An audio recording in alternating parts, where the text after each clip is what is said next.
ओम श्री गणेशाय नमः, श्री लक्ष्मी नमः, श्री सरस्वती नमः। ओम नमो भगवते वासुदेवाय नमः। ओम श्री आशुतोषाय नमः।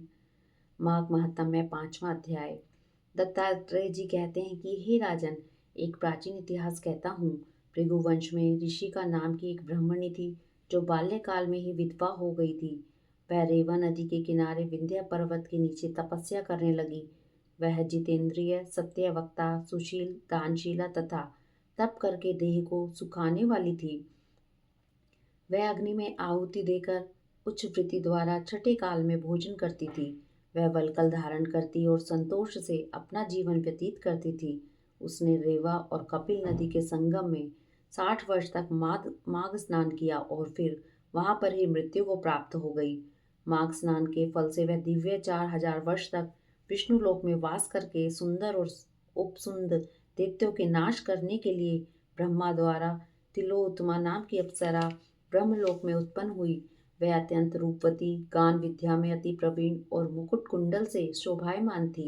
उसका रूप, यौवन और सौंदर्य देखकर ब्रह्मा जी भी चकित हो गए। वह कुमारी तिलोत्तमा रेवा नदी के पवित्र जल में स्नान करके वन में बैठी थी।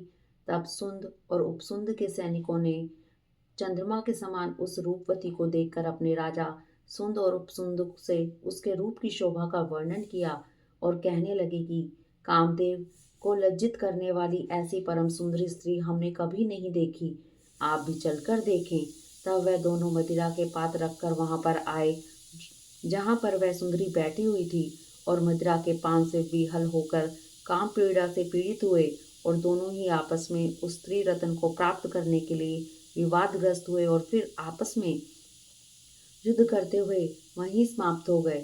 तब उन दोनों को मरा हुआ देखकर उनके सैनिकों ने बड़ा कोलाहल मचाया और तब तिलोत्तमा काल रात्रि के समान उनको पर्वत से गिराती हुई 10 दिशाओं को प्रकाशमान करती हुई आकाश में चली गई और देव कार्य सिद्ध करके ब्रह्मा के सामने आई। तो वहां ब्रह्मा जी ने प्रसन्नता से कहा कि चंद्रवदनी, मैंने तुमको सूर्य के रथ पर स्थान दिया। तब वह आकाश में सूर्य स्थित है, नाना प्रकार के भोगों को भोगो।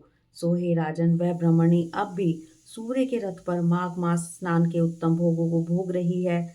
इसलिए श्रद्धावान पुरुषों को उत्तम गति पाने के लिए यत्न के साथ माघ मास में विधि पूर्वक स्नान करना चाहिए। इति श्री अध्याय 5। हरिओम तत्सत।